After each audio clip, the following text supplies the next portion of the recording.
hello, Facebook family. This is actually a pre-recorded and not live today because of some technicality challenges, but it's all still good. I am super excited to interview a brand new author for the week. Actually, she's not a new author, but she's new on my list because I just found out she was an author. Laura Wood is in a networking group with me, and so we were at a Christmas party yesterday, and she happened to mention to me that, hey, I wish I knew you were doing this Authors Week. And I'm like, you're an author? I didn't even know. So help me welcome Laura. Hey, Laura. Hey, Denise. This is awesome. I am so glad to be with you. Fabulous. So we have just a few questions that I've been asking our authors this week. The first one is, tell us a little bit about your book and what caused you to even consider writing a book and becoming an author. Okay. Well, can I show you my book? This is my book. It is called Compassionate Work, Creating Businesses that Engage the Human Spirit. And so when I was approached, my friend, Kathy Fyock, who is the book strategist, she is well known in the Louisville market area. She was talking to me about, and was really good about talking to people about when do you want to write your book. And I always had an excuse. I always thought I wanted to write a book, but I always had an excuse as to why I didn't have time to write a book. So she got me in a weak moment. I was in between jobs, having lived through another acquisition. And she asked me and said, when are you going to write your book? Are you ready to write your book? And I said, well, Kathy, I'm out of work. I said, I guess this is probably the best time. What's the topic? And she said, the topic is about compassionate work. And I said, you know what? I think I have to do this time because I had a really good experience with a compassionate employer. And so I had a story to tell. And what was the really big selling point, because I had never written a book, was that this is an anthology. So it is a book of authors that are going to be each writing their own chapter, their own story. And my story was about my experience at Kindred Healthcare. And they have a hope fund helping others persevere through emergencies. And I was very involved with that. So I had a story to tell, and it was really hard, even though I just had a chapter to write. I found out that being an author is not always the easiest thing because there's this negative inside voice that tells you that you can't do it, that, you know, who's going to listen to you? Who's going to want to read what you write? And so Kathy was really good at encouraging all of us along the way to just write your story. Don't let the negative voice talk you down. And so I did it, and I was so glad that I did. And so here I am today, and thinking about writing a whole book, and has kind of tried to start to draft that out a little bit. So if I understand correctly, the book Compassionate Work is a multiple author book. Yes. It's interesting. It's called an anthology.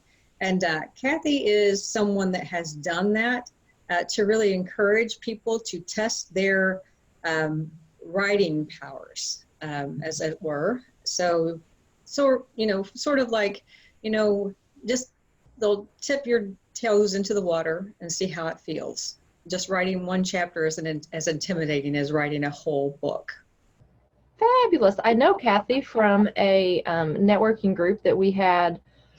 She and I were in, I don't know, probably a decade or so ago. I don't want to think about that because then I'll think I'm old. But she's just a very dynamic woman. I actually thought about interviewing her for part of Authors Week, but I didn't get a chance because I was full already. So I'll have to do her on the next round. So the next question is, what did you learn in the process of writing the chapter?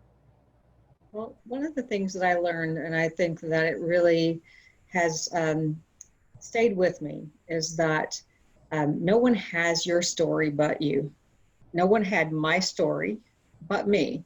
living through my experience working with the Hope Fund at Kindred, and through a really, really dire time, because the purpose of the Hope Fund is with people that are going through emergencies. And it just so happened that Hurricane Katrina hit, and it was front and center. It was something that was very, very, it was huge. And there were so many people that experienced such great loss. And so I learned a lot from living that experience. And I wanted to tell the story about how compassionate the employees at Kindred were and the employer was. And so what I learned is that I had that story to tell, and that people wanted to hear it. They wanted to know not just about the Hope Fund, but wanted to learn more about how a company can set something like that up.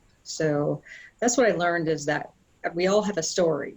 And so if you're willing to take the dive into trying to become an author, it's very well worth it. And that's what I said. I'm trying to get my excitement behind writing a whole book. And so I'm trying not to listen to those internal negative voices.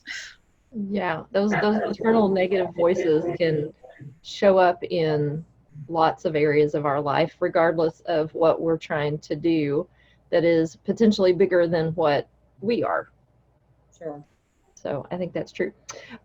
Fabulous. And let's see, my other question is, so this probably is a little bit different of a type of book, but normally I ask who would be, like, who's your target reader? So you can probably still answer it, even though, because the whole book itself is about the particular topic, right? Yes, exactly. The target reader would be employers, businesses that are really, we are in a time when we are talking about employee engagement. We're talking about things that companies can do to retain their employees. And some of the things that people want to know is that their company wants the best for them, not just when they are having good times in their lives, but when things happen. So something like a compassionate investment in the employees to set up something like this Hope Fund. And it truly was a way that employers could and employees could put money into a fund to help their coworkers and their friends during times of emergency. And sometimes it might be them. So each one of the stories, this is a very rich book filled with, every chapter is different. And it's all sort of just leading people through how something like this can be set up in a workplace and be really come to fruition. That's beautiful, because I think a lot of times we separate, the work world and our giving compassion world. And so it's beautiful that Kindred was able to figure out a way to join the two. And did you see a kind of common theme? Does this compassion project in a corporate organization, is it kind of drawing more of the millennials, or is it supporting and keeping more of the busters and boomers and Xers and Yers, or whatever letters we're on nowadays? Sure.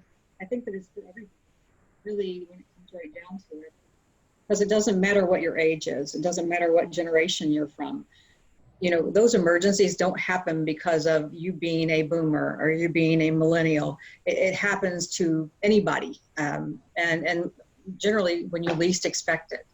So that Katrina didn't just affect any one generation; it affected everyone that was in that area that really had such great loss, and their lives were turned upside down. So when it comes to emergencies, there isn't anyone that can say, nope, I'm out. I don't have that kind of stuff. Right. Because that's not the reality. That's not anybody's reality. So anyway. That is so true, so true. And so my last question is, If somebody were listening or watching this that thinks they have the inkling of maybe someday I'd like to write a book, or I think I have a story to tell, what advice would you give them? I would say that for them, each person to look at their own internal network. Who do you know? When someone starts to think about writing a book or writing a story, we oftentimes go outside of the people that are around us because we don't necessarily think that maybe they have what we need, or what we might be able to gain insight from. So I would encourage people to look at their own internal network. Some people don't have a robust network, so we can Google. This is a world where you can Google anything, and if they are listening to this message and they are connecting with people like you, then they can really quickly get connected with people that have that author mentality that may give them some insight. I mentioned Kathy Fyock. She is an amazing resource in this community, but there are others as well. So I just would say that start with what they know and who they know, but don't stop there, because if you don't find what you need, you can get it out there on the community. There's so many people that are out in this Louisville area, big small town that we live in. There are all types of resources.